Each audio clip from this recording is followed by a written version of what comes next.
What's up guys, Doug Polk here, and today I'm going to be giving you 5 quick tips on how to make more money playing poker. I think all of these things can help you make more money playing, even though number 5 is undoubtedly going to make some of you angry. But before we jump into that, I want to quickly let everyone know about Upswing Poker's Thanksgiving sale. We're going to be having a sale for the next 5 days. Everything on the site will be 20% off. This ends Monday night at midnight on Cyber Monday, where things will go back to their regular prices. So if you were interested in purchasing something from Upswing, this could be the time to do it. Also, if you have a question about any Upswing product, you can add me on Snapchat at WCGWriter. I'm going to go through and answer all of your questions you might have about a course. I imagine this is going to be an easy task.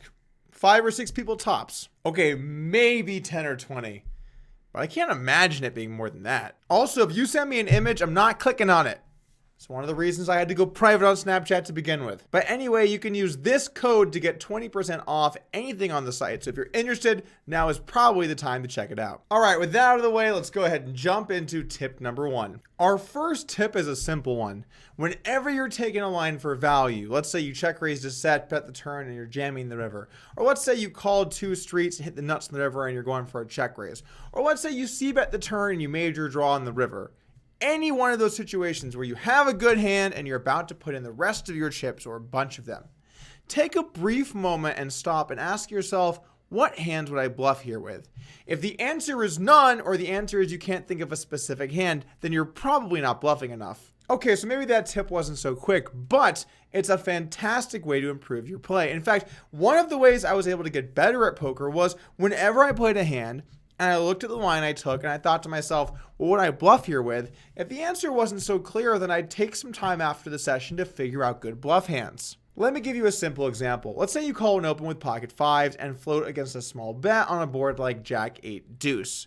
Well, if the turn comes a 5 and your opponent bets, you're going to want to mainly raise. The reason is that if your opponent has a good hand like top pair and overpair, you want to try and get some value. And even though you might not be able to bluff catch as much now against weaker hands, you still have some top pairs that can do that for you.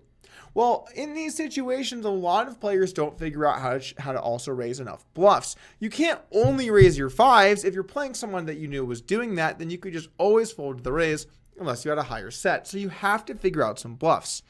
This is where it gets kind of tricky. You can't bluff a ton because you don't really turn very many good hands. Really only pocket 5s gets better on the turn. Or then maybe a hand like Jack 5 suited, but you're probably not playing that unless you're in the big blind. So how do we figure out what other hands we want to bluff with? We have to pick some draws that didn't raise the flop and work them in. So maybe we want to raise with a hand like Queen 10 or 10-9 some of the time to balance out pocket 5s. If our opponent calls on the turn and then the river bricks off, we again want to go all in with our 5s, but now we have to pick some bluffs again. We don't want to go all in with all of the hands that raise the turn. We only want to go all in with most of them. So we have to think of a way, would we rather go on with Queen 10 or with 10-9 and have a consistent way to do it. If you're not figuring out ranges like this where you think of your value and then work in your bluffs that give up and then work in your bluffs that go 2 streets, then you're always going to find yourself either under bluffing or over bluffing because you're not creating a good balanced strategy. So start doing this. After your session, write a hand down and ask yourself, what would I have done here as a bluff? And you're going to find, and I've seen so many databases analyze so many hands, I constantly see this, you're going to find you're actually under bluffing in a lot of situations where you need to get creative and work in a few bluffs. Plus, bluffing's great, right? What's the worst that could happen? 302,000 is the bet. Wow, he does call. Fold! Bluffing sauce is so bad. No, oh my God, no way. Whoa! Oh my God. He called. Oh my God. Thanks, Thomas, for that highlight reel. Tip number 2 might sound like tip number 1, but it's actually a bit different. You should always be looking to create new ranges. I think it's easy for us to fall into the rut of constantly playing our hands the same. When we have a good hand, we always raise and barrel off, or maybe we always trap, or maybe we like to check raise the turn. But we don't do a very good job of balancing out and using all of these different lines. If you reach a spot on the flop or turn a river and you think, wow, I would almost never raise here with anything, maybe it's time to start working in some raises with both good hands and bluffs. That way you can get some value with your good hands and you might be able to get them off a holding that's better than yours when you have a bluff. Now, what I am not saying is always raise stuff everywhere. I'm specifically not saying that. Here are some examples of situations you should never bet or raise. Heads up pots where you call it an open. Paired boards where you call it an open. Paired boards where you call it a 3-bet. 4-bet pots where you call it a 4-bet. All of these situations should basically never have leads. Now, I know if you want to get super technical that like a perfect game theory solution would have like a small percentage of bets in all of these spots.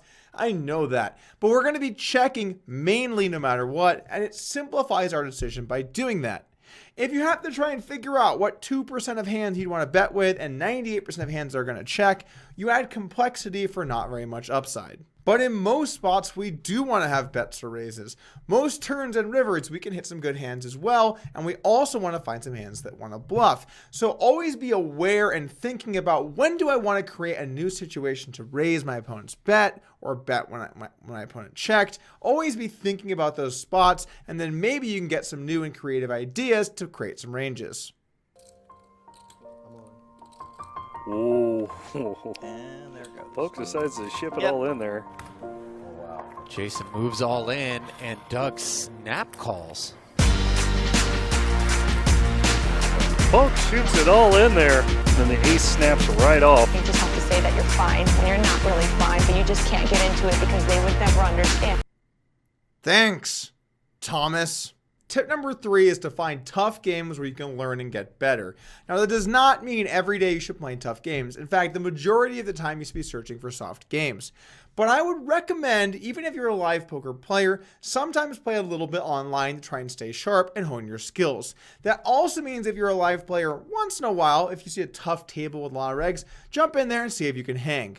Even though this is not the best way to make the most right now, it might give you new and creative ideas to get better, but also you'll know in the future if you have to play a tougher game with 1 or 2 weak spots that you can get in there and you can hang. Also, and I cannot stress this enough, if you play some online, you get hand histories to look at. You can review your statistics. You can see how often you do things. You can see what your open frequencies are like, or your check raise, or your c-bet, and that way you can get things to be where you want them. If you never play online, you're just kind of guessing about how often you're doing things, and it's much better to actually play and see in the tracker exactly how it's going for you. All right, let's do the thing with the highlight reel again, but let's do all the tough lamps I've played in the last few years. Wait, where's the rest of the highlight reel? I think... Thomas? Oh shit, I'm a live pro.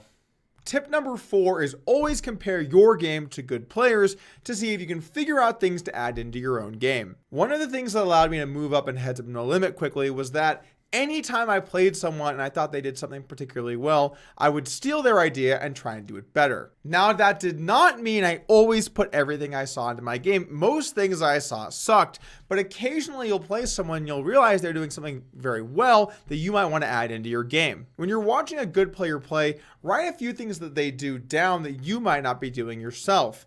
Then after the session, try and think about what they're doing. Why are they doing this? What are the bluffs they can work in? Does it really make sense to have raises? And try and get a good idea for what they're trying to do. If you're an online player, then when you play with better players, look at their stats. See how much they open from different positions. See what kinds of hands they raise with. See what kinds of sizes they use. Maybe watch some 25-50 games where you see OTB Red Baron playing and see what sizes he uses in a lot of spots. That way you get good ideas for what you should be doing, and you might be able to guess some things as to why. Now, there are too many good players to count from where I got a lot of my strategy from, but let's show at least a few of them.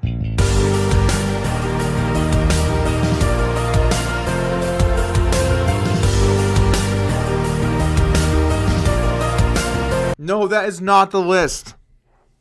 That is not the list of people. What's up, guys? Doug Polk here, and I'm looking for a new video editor because my editor has no idea what he's doing. Haha, just kidding. These jokes are actually very funny. All right, let's finish this fucking video. Tip number 5. Oh yeah, and this might make some of you angry. Now, tip number 5. If you seek the truth, can help your game substantially. But if you like to just pile on people on videos and get angry about things, you're not going to like this one bit. Tip number 5 is that post-flop, when you have an option between 2 or 3 things, you should sometimes be doing all of them. I know that just makes you mad. You're sitting there like, no, Doug, you don't understand. You should always call, or you should always raise, or you should always fold. And look, sometimes that's true. With extreme cases, that will be true.